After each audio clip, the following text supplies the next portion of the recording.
Most people spend their lives chasing the idea of enough. Enough to pay the bills, enough to retire, enough to feel safe. It sounds reasonable, even virtuous, the balanced middle ground between greed and recklessness. But from a Machiavellian perspective, enough is not balance. It is bondage disguised as prudence. The moment you decide you have enough, you stop building leverage. And when you stop building leverage, you surrender control to those who never stopped. Machiavelli would tell you that wealth is not about comfort, it's about structure. Money, in his eyes, is not a reward for effort, but the scaffolding that holds power in place. The man who has barely enough to survive is not poor because of his lack of cash. He is poor because every decision he makes must pass through the filter of fear. He cannot act freely. He must always consider what happens if he loses what little he has. His mind, his potential, his very will are all chained to the maintenance of his current stability. He is not living, he is defending. That's why the pursuit of enough is the first and most elegant trap in the architecture of modern control. When you live just at the line of sufficiency, you are always one unexpected cost away from subservience. The car breaks down, and suddenly you owe someone. Your company restructures, and suddenly you're disposable. Your savings shrink, and suddenly you're begging the system to protect you. Machiavelli would recognize this immediately. A state of controlled dependency. The people who believe they are free, simply because they can pay their bills, are already captured. To accumulate more than you need is not about excess in the material sense. It's about independence in the strategic sense. Because the surplus, that invisible margin of abundance, buys you something that no job, no reputation, no title can offer. Time without panic. The ability to say no without consequence. The ability to walk away from bad deals, from manipulation, from threats. That is the essence of Machiavellian wealth, not to live richly, but to operate without fear. Think of wealth as insulation. Every additional layer between you and desperation gives you more control over your reactions. A man with a year of expenses saved can make choices that the man with 1 week of expenses cannot even imagine. A Machiavellian would ask, if money can buy control over the self, why would you ever stop accumulating it? To stop is to freeze your potential. To stop is to start needing others again. And need is the softest form of captivity. You must understand, money itself is not power. It is the distance between you and coercion that makes you powerful. A man with little wealth may still be respected if his confidence is unshakable. But that confidence must rest on something tangible, a foundation of independence that money makes possible. Otherwise, it's only performance. Machiavelli knew this centuries ago when he wrote that princes must always have resources independent of fortune or favor. The one who owns the supply cannot be commanded. The one who relies on others for sustenance will always be a servant, no matter how high his position appears. This is why enough is a lie. Enough is a word invented by those who need you to stay predictable. If you believe that having just enough is the moral or intelligent choice, you'll never question the structure that determines what enough even means. You will measure your success by external definitions, not internal objectives. You will work for comfort, not control. And comfort, as every strategist knows, is the prelude to surrender. The Machiavellian mind doesn't chase luxury. It chases asymmetry. He knows that having more than he needs gives him options that others lack. He can afford to take calculated risks because his fall is cushioned. He can afford patience because he's not desperate. He can afford silence, which is often the most intimidating form of communication. When others are forced to react, he can wait, observe, and choose the perfect moment to strike. That's the psychological dividend of surplus. Not just the money itself, but the posture it grants. In politics, the same logic applies. Nations that accumulate more resources than they need become the ones who dictate global narratives. The currency of influence is not equality, but excess. He who has reserves can set the rules. He who operates on the edge of necessity must obey them. The same principle applies to individuals. If you control the flow of resources, even in a small circle, you control the rhythm of behavior. People respond not to who you are, but to what you can withhold. To accumulate more than you need, then, is not greed, it is strategy. It is self-defense. In an age where every system around you is designed to drain your stability, inflation erodes your savings, taxes erode your growth, debt erodes your time, and the modern world, with all its distractions, erodes your focus. The man who merely survives cannot afford to think beyond next week.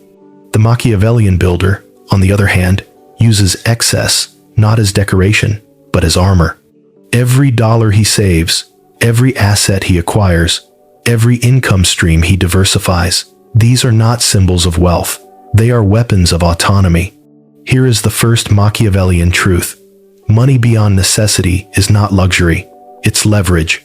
The one who has it can bend outcomes, not because he is richer, but because he can afford patience. Most people are forced into bad deals because they cannot wait. They sell low, they buy high, they compromise their ethics and dignity because they cannot outlast discomfort. To have more than you need is to weaponize time itself. When others rush, you calculate. When others panic, you plan. This is why the powerful seem calm in crisis. It's not wisdom, it's margin. They have room to think, and that space, invisible to most, is what separates the ruler from the ruled. Machiavelli understood that every form of dominance stems from preparation. The prince who has stockpiled resources can endure siege. The entrepreneur, with 6 months of cash reserves, can refuse bad investors.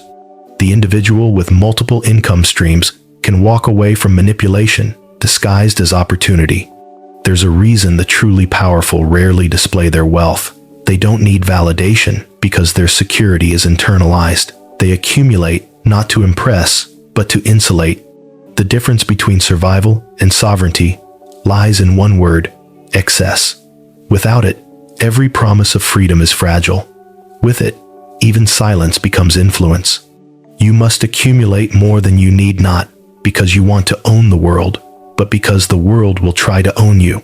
The laws of economics are not fair. They are hierarchical.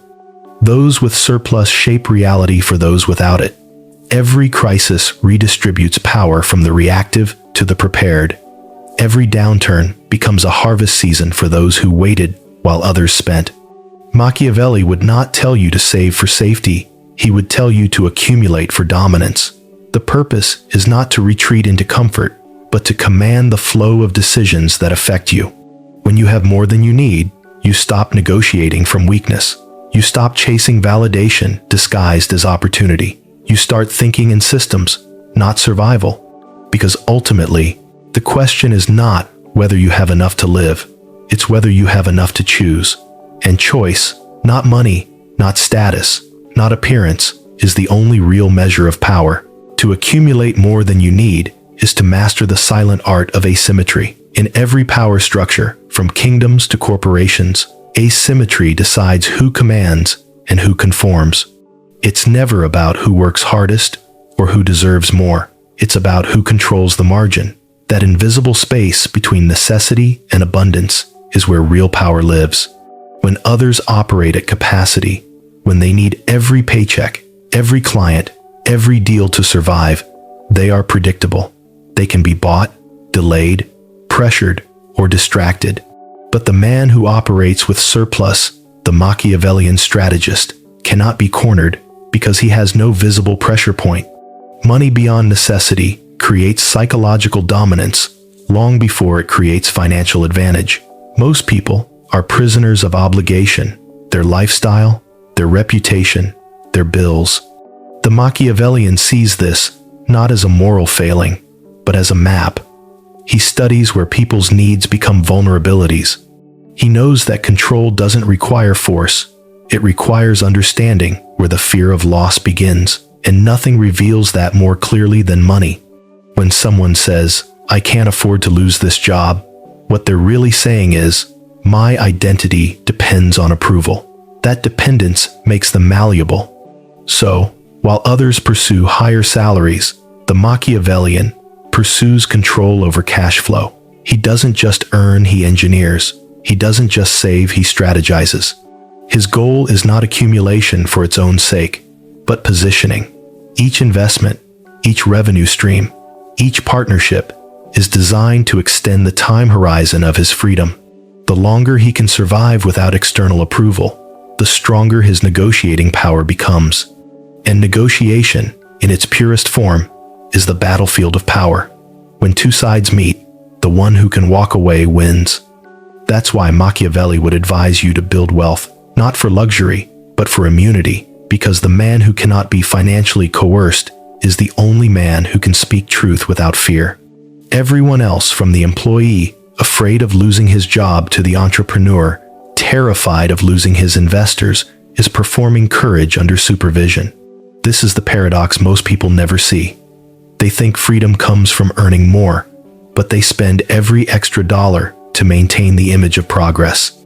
They upgrade their lifestyle as soon as their income rises, converting potential independence into permanent dependency. This is what Machiavelli would call voluntary servitude, the act of chaining oneself to comfort. The wealthy who remain anxious are not victims of greed. They are victims of symmetry. They increase their income, but not their control. To truly accumulate more than you need, you must separate earning from expenditure and desire from display. Machiavelli would tell you that the greatest luxury is invisibility. The moment the world sees your surplus, it will start negotiating against it. Governments will tax it. Peers will envy it. Dependents will expect it. The wise, therefore, build in silence. They let their wealth compound in shadows, because visibility invites attack. But accumulation itself is not passive.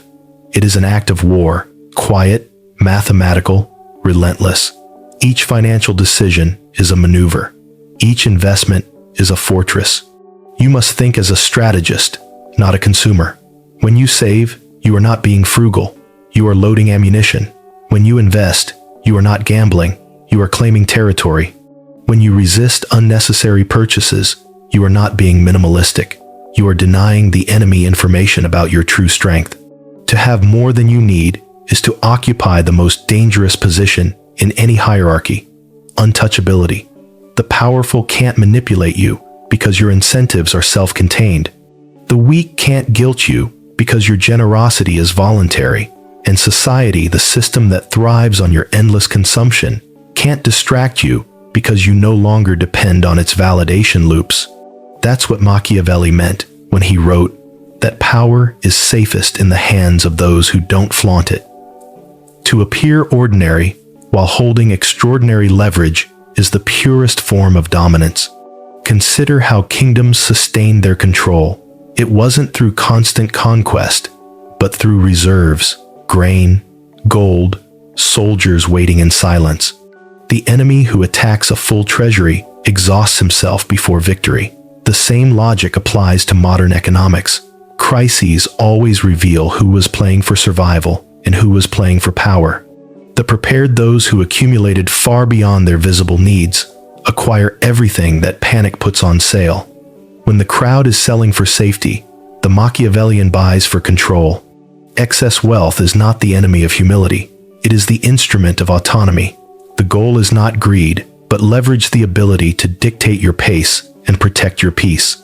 Without it, you live at the mercy of circumstances. With it, you begin to design circumstances. The Machiavellian understands this instinctively. Every choice, every freedom, every ounce of confidence is rented from the structure that sustains it. Build the structure, and you own your destiny. Fail to build it, and someone else will lease it back to you at a cost. But the psychology of accumulation requires a transformation. Most people are trained to see saving as denial and spending as reward. This is why they will never escape the consumer's loop, because they associate deprivation with weakness and indulgence with power. The Machiavellian flips this equation. He sees restraint as a declaration of strength. Every time he resists unnecessary consumption, he asserts dominance over his impulses. Every time he chooses investment over entertainment, he is not being cheap. He is expanding the range of his influence. Accumulation is not about having more money than others. It's about being less dependent than others. The man who can endure silence, delay, uncertainty, he becomes untouchable because patience is the rarest form of power in a world addicted to immediacy. Machiavelli would argue that the strongest form of financial discipline is emotional detachment. You must learn to view money as a lever, not a mirror. When others tie their identity to their income, you tie your strategy to your options. The moment you stop needing money to feel significant, you can use it as a weapon. And that weapon must be used wisely. Having more than you need gives you the ability to choose battles. You can fund your own ideas without asking permission. You can support allies and silence enemies through allocation. You can disappear from systems that no longer serve you. Freedom is not escape, it's control over exposure. The Machiavellian doesn't brag about financial independence. He uses it as a platform for maneuver. He doesn't fight for validation, because validation is currency for the insecure. He operates in a different economy, the economy of influence. This is the strategic reason why you must accumulate beyond your needs, because every power structure is built to keep you slightly comfortable, but never independent. As long as you need their approval, their loans, their platforms, you remain useful, but not sovereign. Machiavelli's wisdom applies as sharply to the modern worker as it did to Renaissance princes. Whoever feeds you controls you. Therefore, to be free, you must feed yourself abundantly, efficiently, invisibly. You cannot reform the system by complaining about it. You outgrow it by outbuilding it. You accumulate until the system's rewards no longer tempt you, until your patience outlasts their pressure, until your silence becomes a threat in itself. That is the Machiavellian definition of wealth, not accumulation for display, but for withdrawal. The power to disengage without damage is the ultimate privilege. Because when you have more than you need, you stop living in reaction. You stop performing obedience in exchange for stability. You stop mistaking dependence for loyalty and comfort for peace. The moment your survival is no longer conditional, you become dangerous, not because you intend harm, but because you cannot be managed. And that, in the end, is what accumulation truly means in the Machiavellian sense. The slow, deliberate construction of invulnerability. Every dollar saved is a brick in that fortress. Every act of restraint is a stone in its wall. When it's built high enough, the storms will still rage, but you'll be watching from the tower, not drowning in the flood. Wealth, in the Machiavellian sense, was never about gold alone. It was about endurance. He understood that time destroys those who cannot withstand delay. The prince who cannot afford a siege loses his kingdom, not to conquest, but to exhaustion. The same principle rules the modern world. You are not defeated by your enemies. You are defeated by your expenses. Whoever can outlast, controls. Whoever must act now, obeys.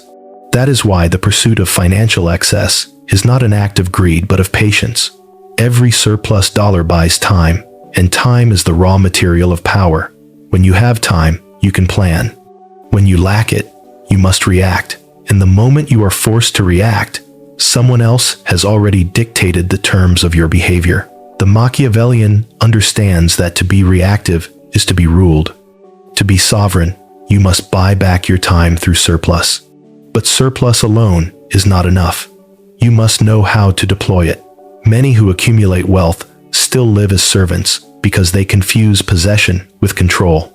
They believe that because they own assets, they hold power, yet their wealth remains exposed, dependent on the systems that host it. Machiavelli would remind them, the man who owns his money, but not the structure around it, is still a subject. You must not only earn and save, you must fortify. Financial independence is not just about assets. It's about architecture. It's about building a framework where no single failure can destroy you, where your streams of income multiply faster than they can be targeted. The Machiavellian doesn't rely on one source of wealth. He builds multiple, each one invisible and insulated, because visibility is vulnerability. Once the world can see your gold, it will legislate against it, tax it, covet it, or undermine it. But unseen wealth, wealth stored in knowledge, in influence, in structures that can't be easily traced, that's unassailable. To accumulate more than you need, therefore, means to build in layers. The first layer is survival income that pays for your essentials. The second layer is security assets that protect your freedom. The third layer is sovereignty systems that generate wealth without requiring your constant presence. Most people never reach the third layer because they exhaust their energy maintaining the first. They spend their lives working for liquidity while the Machiavellian builds leverage. The principle is simple. The man who controls cash flow doesn't need applause. He understands that wealth is not loud, it moves quietly, like gravity. The strong are not those who display riches, but those whose structures sustain them even in silence. You don't want the kind of money that depends on applause, algorithms, or approval. You want the kind that multiplies in the dark, indifferent to the crowd. That is what Machiavelli would call durable power, wealth that survives even when your name disappears. There is also a psychological layer to accumulation, one most people overlook. The act of building beyond need reconfigures your identity. It teaches restraint, foresight, and detachment. These are not just financial virtues, they are political ones. The same self-control required to delay gratification is the same discipline required to govern. When you train yourself to live beneath your means, you're not just saving money, you're practicing dominance over desire, and those who master their desires inevitably rise above those who are enslaved by them. This is the secret connection between wealth and command. Money amplifies your psychology. If you are weak, it will expose you. If you are strong, it will extend you. The Machiavellian aims to become unshakable before he becomes rich, because he knows that power gained without internal structure collapses under its own weight. He treats money as a mirror, a reflection of his discipline, not a substitute for it. To accumulate more than you need, then, is not simply to hoard, it's to train. Each act of saving, each deliberate investment, is a rehearsal for leadership. Because power is built in the same way, wealth is patiently, silently, incrementally.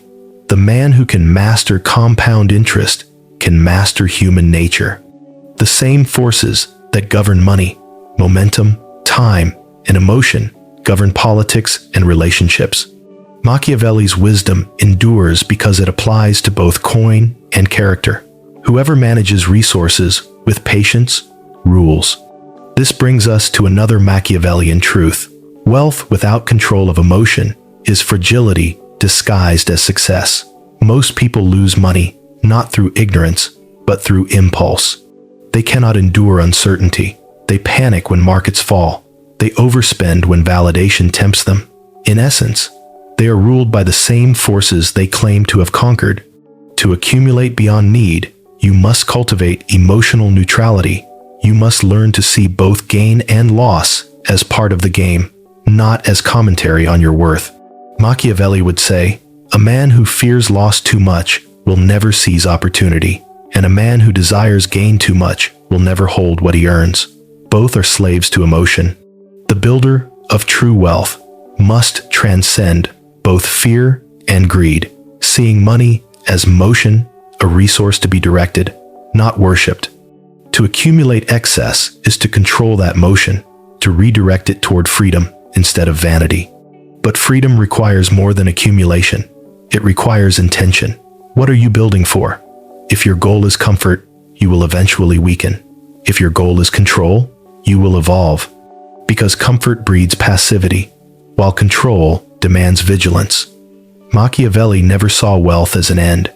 He saw it as a means to stability, to influence, to independence of thought.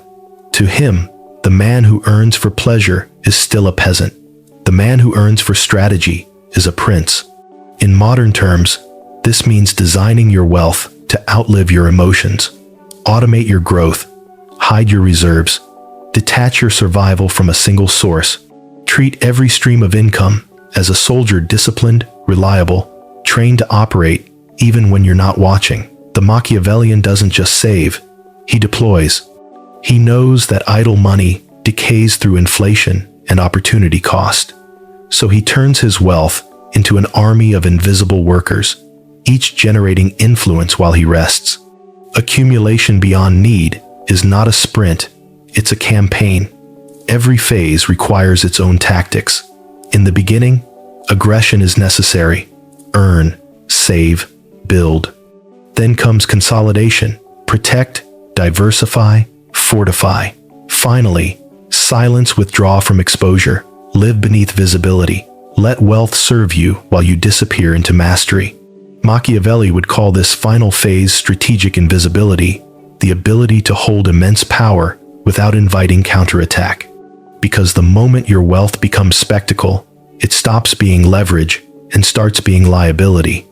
There's also an ethical paradox here. Many will accuse the Machiavellian of cynicism for pursuing more than he needs, but what they misunderstand is that abundance, properly wielded, creates stability for others.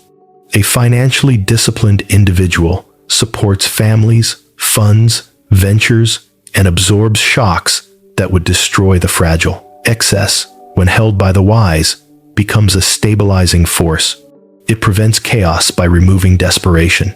Machiavelli would argue that it is better for power to rest with the prepared than to scatter among the panicked. So, when you build beyond need, you are not simply enriching yourself, you are expanding your radius of control over your time, your choices, your environment. You become the eye of the storm, calm while the world spins. The man who has enough money to never fear loss again does not withdraw from life.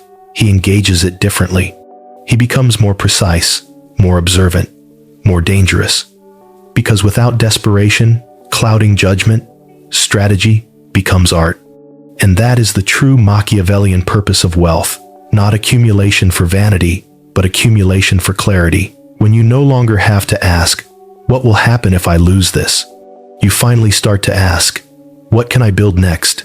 To accumulate more than you need is, ultimately, to engage in the most Machiavellian act of all, the creation of asymmetry so vast that you can no longer be compelled by threat, guilt, or scarcity. You rise above the economy, not because you have conquered it, but because you have detached your survival from its fluctuations. In that detachment lies real sovereignty. The goal is not to escape the world, but to stand apart from it, calm in its storms, decisive in its chaos, invisible in its noise. Let us be clear, wealth without perspective is merely another form of servitude. It traps you in maintenance of property, of reputation, of appearances. That is not power. That is theater. The true Machiavellian accumulation of wealth is functional, not ornamental. It exists to give you the single rarest commodity in modern civilization: choice, unconditioned by fear. When you have more than you need, your decisions cease to be dictated by survival. You no longer pick jobs for money, friends for convenience, or opinions for approval. You act with clarity, and clarity, in the field of power, is terrifying. The majority cannot compete with someone who doesn't need what they need. Their strategies are built on compromise, yours on intent. Their plans are defensive, yours are directional. That difference is not subtle, it's evolutionary. This is why wealth accumulation must be coupled with mental refinement. Machiavelli warned princes not to grow soft in prosperity, for luxury dulls perception faster than poverty. Poverty sharpens survival instincts, but excess dulls them into complacency. The Machiavellian builder must treat his wealth as a tool of leverage, not leisure. The purpose of your surplus is not to sleep, it is to strategize from a higher altitude. From there, you can see what the desperate cannot. Desperation compresses vision. It forces short-term thinking. The man worried about rent cannot afford to plan for legacy. The nation drowning in debt cannot innovate without foreign permission. Every hierarchy in history has been defined by this simple dynamic. The desperate serve, the prepared. The prepared, by contrast, anticipate. They build when others hesitate. They conserve while others celebrate. And when the tide inevitably turns, as it always does, they are the ones left standing with the power to decide who eats and who starves. This is not cruelty. It is the geometry of reality. Nature rewards those who prepare for winter while others dance in summer. Machiavelli understood this law so deeply that he built his entire philosophy around it. The world is not governed by justice, but by readiness. To have more than you need is to preempt misfortune, to build immunity before infection. It is not greed, it is foresight. And foresight is the foundation of control. You cannot influence what you cannot anticipate, and you cannot anticipate what you are too distracted to see. Financial desperation is the most efficient blinder ever invented. It keeps people too busy surviving to notice the mechanisms of their servitude. Machiavelli would smirk at how modern systems achieve obedience, not through force, but through financial fatigue. Keep the citizens barely stable, and they will police themselves. That is why the man who accumulates beyond his needs becomes politically and psychologically dangerous. He exits the feedback loop. He cannot be scared into conformity, nor seduced by convenience. His silence unnerves the powerful, because silence from someone who doesn't need permission is potential revolt. In his independence lies a kind of quiet rebellion, one that doesn't chant, doesn't protest, doesn't beg. It simply withdraws. Withdrawal, in Machiavellian terms, is the ultimate assertion of strength. To withdraw resources, attention, or participation from a system is to expose its dependence on you. The true strategist accumulates so much that he can remove himself without loss. And when he does, the void he leaves behind reveals the fragility of the structure that once claimed to contain him. That's why the most powerful people are often invisible. Their power lies not in what they show, but in what they can withhold. When you have more than you need, you become difficult to motivate by external incentives. No threat works, no promise seduces. You become an anomaly in a society engineered for obedience through scarcity. This confuses people. They call you cold, detached, ruthless. But in truth, you have simply reclaimed what others forfeited the right to act from intention rather than reaction. Machiavelli would call this the prince's calm, the serenity that comes from understanding both your resources and your limits. But understand this: wealth without philosophy decays into indulgence. That is why so many who accumulate lose themselves, because they mistake comfort for control. To avoid this decay, your wealth must serve a purpose beyond self-preservation. Power, when it exists only to sustain itself, becomes paranoid.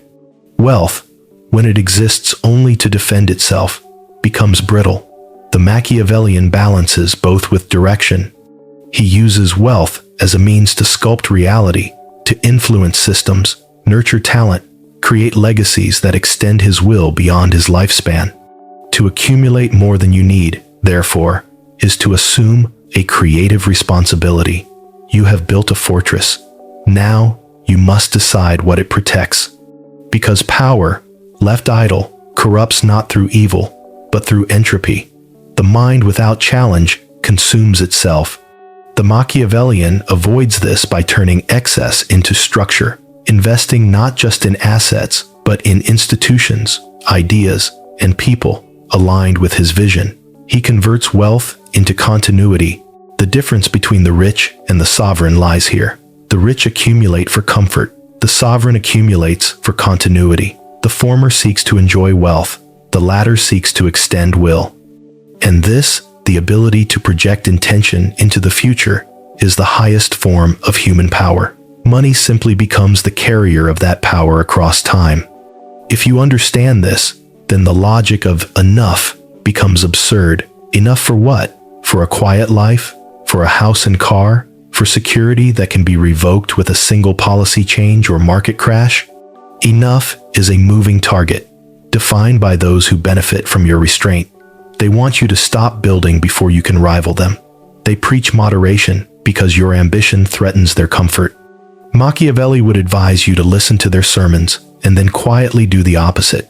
In practical terms, this means you must never stop expanding your margin. Diversify your skills until no one can replace you. Diversify your income until no one can fire you. Diversify your assets until no crisis can erase you. The Machiavellian doesn't wait for freedom. He engineers it. He knows that liberty without resources is rhetoric, and rhetoric without leverage is theater. The modern prince, then, is not a politician or a CEO. He is anyone who understands that the game is not about appearances, but about optionality, the freedom to choose your path without seeking permission. Accumulate until you can fund your principles, until you can afford patience, until silence feels more powerful than argument, until loss is an inconvenience, not a catastrophe. In that state, money ceases to be the goal and becomes an instrument, a compass, not a cage.